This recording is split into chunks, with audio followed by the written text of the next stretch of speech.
Bonjour à tous, j'espère que vous allez bien. Alors, je suis désolée, j'ai un petit peu de retard sur ma vidéo de la semaine dernière. Mais bon, de toute façon, comme j'avais promis, je vais vous parler d'une conférence en fait qui a eu lieu au mois de septembre. Brooke Castillo, qui est la fondatrice de l'école de Life Coach School, qui est l'école qui m'a formée en tant que coach, organise chaque année une espèce de gros événement qui s'appelle le Mastermind et elle évoque différents sujets. Et puis il y a différents intervenants, etc., etc. Ça se passe sur 2 jours en général. Voilà, ça reste un événement assez intense. J'ai pu le suivre à distance cette année et notamment le thème qui les intéressait cette année-là, c'était le fait de ressentir plus fort. J'avais envie de partager ça avec vous parce que j'ai trouvé que c'était quand même quelque chose d'intéressant.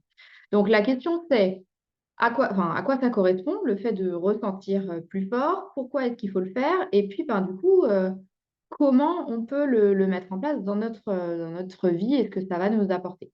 Et en fait, pour elle, le fait de ressentir davantage permet de souffrir moins. En fait, de manière générale, dans la façon dont on est dans le quotidien, on a tendance à éviter de ressentir. C'est-à-dire qu'on va être plutôt dans l'évitement, le rejet, la diversion quand il y a une émotion. Du coup, on pense que ressentir, c'est c'est à ça que ça ressemble, c'est-à-dire au fait de repousser, rejeter et faire diversion.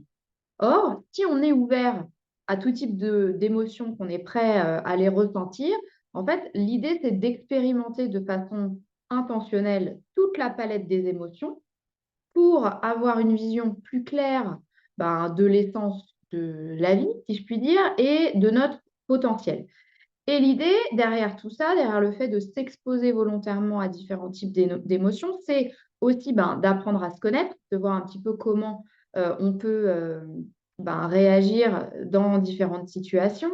Ça permet aussi de savoir distinguer les émotions les unes des autres et du coup potentiellement expérimenter son potentiel au sens plus large et puis s'ouvrir à toutes les possibilités qu'offre la vie.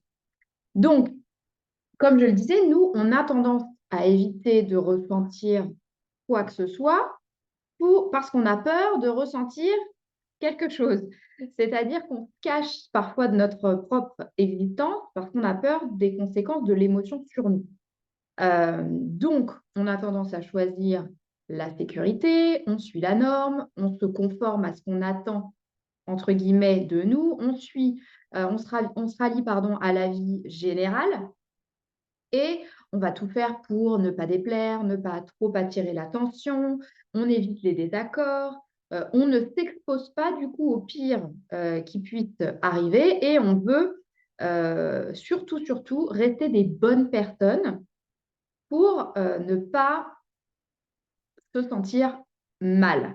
Donc, le problème, c'est que quand on fait ça, alors ça, on est tous très nombreux à le faire à des degrés différents et à des niveaux différents, mais du coup, le problème, c'est que quand on fait ça, évidemment, on ne s'expose pas, on ne prend pas de risques, mais du coup aussi, on passe à côté de ce qui peut nous arriver de bien dans la vie parce que finalement, on reste dans une espèce de cocon, on n'en sort pas, on ne fait rien qui puisse nous perturber, nous bousculer de trop, mais au final, on finit par ne pas faire grand-chose. Et en fait, euh, quand on fait ça, finalement, les conséquences d'essayer de se préserver de toute émotion trop importante, on va créer de l'ennui. On va se dire qu'on pourrait avoir une vie d'une certaine façon, mais que c'est plus sécure si on reste comme ça. Donc, on va créer de l'ennui, on va créer de la frustration, justement, parce que, effectivement, on aurait peut-être envie d'aspirer à autre chose, mais par peur, on va rester dans notre zone de confort. On va potentiellement aussi perdre notre but, c'est-à-dire ne plus avoir finalement tellement de sens à ce qu'on fait, ni d'objectifs clairs et définis. Rien ne nous anime finalement profondément. On peut avoir honte, c'est-à-dire je devrais faire ci, je devrais être là, voilà, toutes ces petites choses. Il y a quelque chose du coup qui cloche chez moi. On n'apprend pas à se connaître non plus, parce que forcément, moins on expérimente de choses, moins on voit ses limites, son potentiel, ses ressources. Parfois, on peut créer de la déception aussi vis-à-vis de soi, du désespoir aussi, de manière assez extrême. Et en fait, les conséquences à vouloir éviter des émotions, bah, en fait, sont des émotions. La frustration, l'ennui, la honte, le désespoir, tout ça, ce sont des émotions. Donc, on essaye de tout faire pour éviter des émotions. Donc, on se garde tout bien au chaud, on rejette toutes les émotions, on fait diversion, etc. On se fait plaisir, on ne prend pas trop de risques pour au final, donc éviter des émotions, mais au final, le résultat de tout ça, c'est des émotions qui sont relativement inconfortables. Donc, on se rend bien compte qu'essayer de fuir ces émotions pour se préserver, ben, finalement, ça ne fonctionne pas tellement. Donc, ce qu'elle essaye de dire, c'est que quand on essaye d'éviter de ressentir, on va créer de la souffrance. D'accord? Donc, mais ce qu'elle veut différencier, c'est que la souffrance, souffrir, c'est pas ressentir. Souffrir, c'est le résultat d'une résistance à une émotion. Et c'est ça que justement Brooke Castillo, elle explique pendant cette conférence et que je trouve du coup assez intéressant parce qu'elle nous explique que la souffrance, elle vient de notre cerveau directement, donc ce côté résistance aux émotions, et qu'elle ne vient pas de notre vie de manière générale, la vie extérieure à nous. Et quand on pense qu'on devrait se sentir différemment de ce qu'on ressent actuellement, bah, c'est là qu'on va créer de la souffrance. Donc, les émotions, de manière générale, et les mauvaises, entre guillemets, enfin, les émotions inconfortables, justement, ne sont pas des mauvaises émotions. Elles sont nécessaires, justement, bah, pour nous amener parfois d'un point A à un point B, pour nous faire grandir, pour nous faire apprécier l'autre partie du contraste. Et finalement, quand on se sent mal, il n'y a pas une solution à trouver pour régler le problème parce qu'il n'y a pas de problème et que ça fait partie de l'expérience humaine qu'on est censé traverser.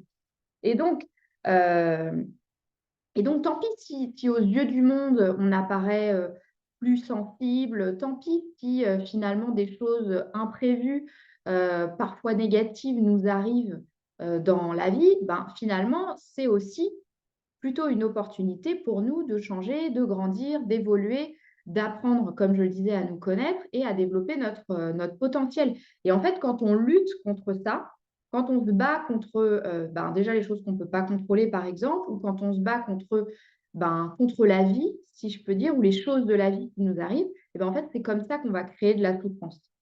L'émotion, en elle-même, elle fait pas mal. L'émotion, elle doit vous traverser comme on pourrait le faire pour traverser un passage piéton. C'est-à-dire que l'émotion, elle est là, vous devez arriver de l'autre côté.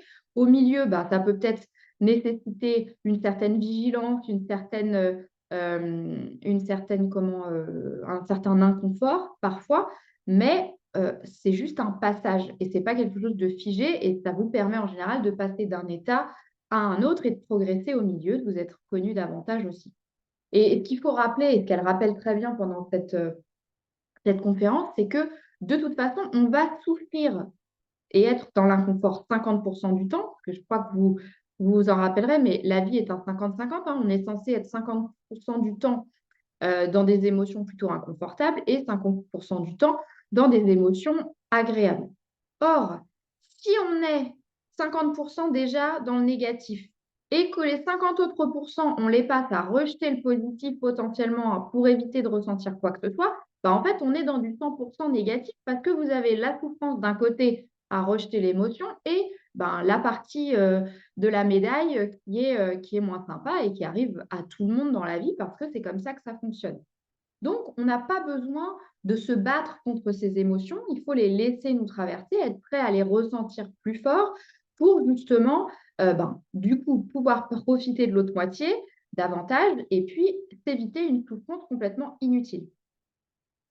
Et puis, ce qui est intéressant, c'est que quand on n'essaye pas de s'éviter de ressentir certaines choses, on pense aussi, on n'a pas besoin de penser qu'on a besoin de changer, qu'on a besoin d'être différent, qu'on a besoin d'être mieux, qu'on a besoin d'être plus ceci, moins cela. Et que finalement, on est déjà très bien là où on est et comme on est. Et ça, c'est quelque chose qui me semble quand même assez important parce que quand on essaye de se convaincre qu'on doit être autrement, bah aussi, à ce moment-là, on va créer de la souffrance pour nous. Donc, la question, la question finalement de fond de Brooke Castillo dans sa conférence, c'est effectivement de dire, OK, il faut ressentir plus. D'accord, mais à quoi ça ressemble dans la vie de tous les jours de ressentir plus? Et finalement, oui, on va y gagner un certain nombre de choses, on l'a vu, mais du coup, à quoi ça ressemble?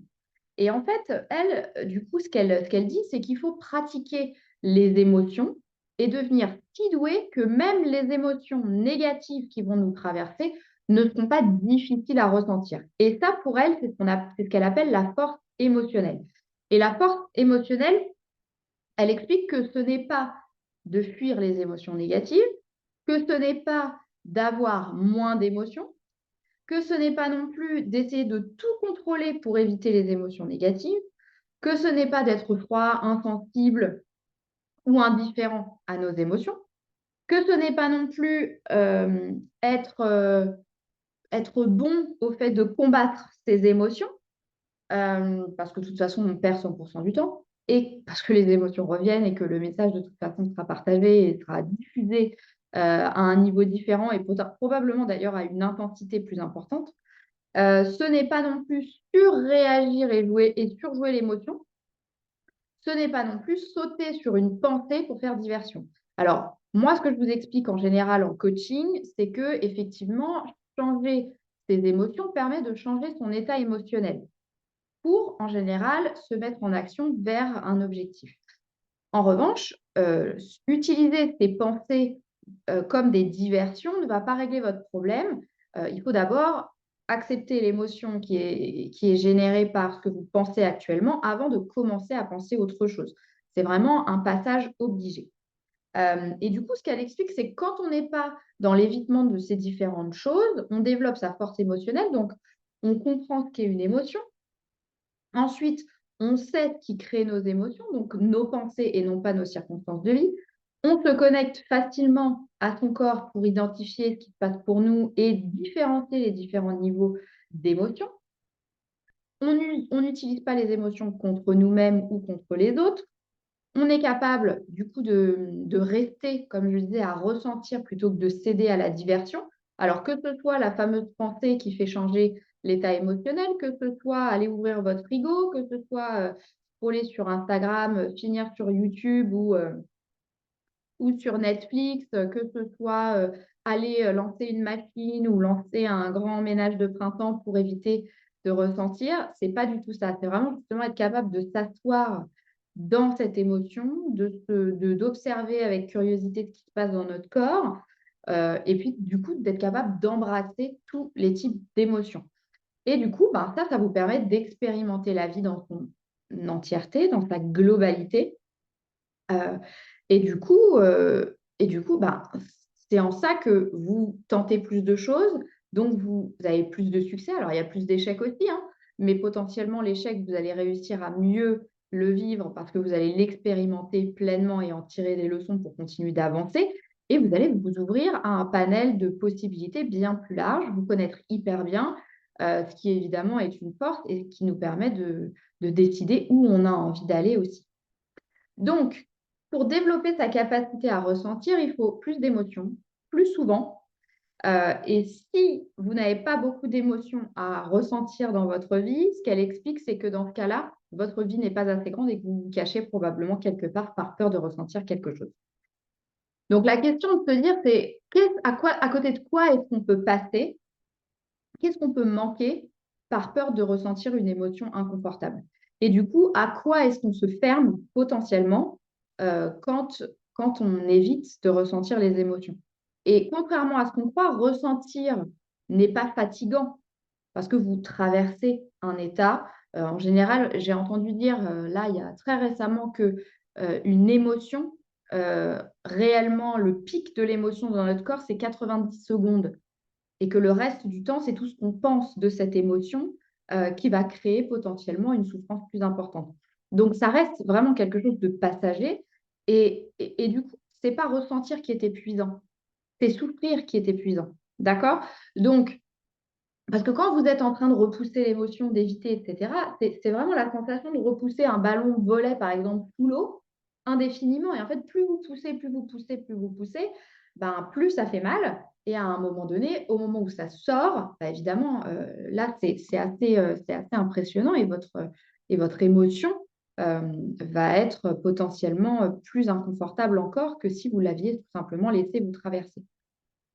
Donc, pour conclure, finalement, être prêt à s'exposer aux émotions, à toutes les émotions, parce que certaines personnes aussi, essayent d'éviter celles qui sont censées être agréables parce qu'ils ne sont pas armés pour les recevoir ou parce qu'ils n'ont pas appris à les recevoir. Mais du coup, être prêt à s'exposer à la palette entière, c'est se donner les meilleures chances de vivre une expérience à son plein potentiel et de vous développer votre potentiel et en chemin vous connaître beaucoup mieux. Donc, selon Brooke Castillo, ressentir plus, c'est vraiment la clé pour avoir une vie beaucoup plus riche et développer son potentiel au maximum.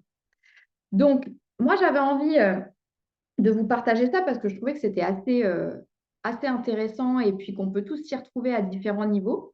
Maintenant, si vous, de votre côté, vous avez envie d'explorer vos émotions, de devenir un peu expert en connaissance de vous pour développer votre potentiel et puis vous ouvrir voilà, à une vie plus riche, pleine de sens, n'hésitez pas à me contacter directement ou via mon site. Je remettrai évidemment les détails.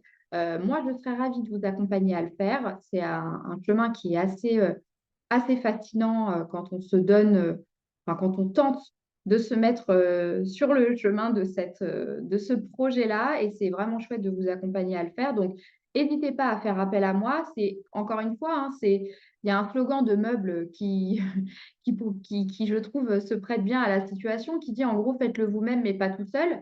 Et ben, c'est vraiment le même principe. Le coaching, c'est ça, c'est vous aider à avancer vous pour vous, mais avec quelqu'un à côté qui vous encourage, qui vous guide, qui vous fait vous poser plein de questions, qui vous permet de débloquer certaines situations, de vous autoriser à ressentir et de ne plus avoir peur de l'inconfort. Et du coup, qui vous aide vraiment à un peu ouvrir vos ailes et puis à vous envoler vers des choses qui comptent vraiment pour vous. Donc, moi, je serais ravie de vous accompagner sur ce chemin-là. C'est toujours un plaisir de voir mes clientes se développer et puis vraiment progresser, gagner en confiance en elles, se sentir mieux, tenter plein de choses, gagner en audace, etc. Donc, vraiment, je serais contente de le faire avec vous. Donc, faites votre demande et puis je reviendrai très vite avec d'autres infos, d'autres tips qui pourraient peut-être vous aider. En attendant, je vous souhaite à toutes une bonne semaine. À très vite. Bye bye.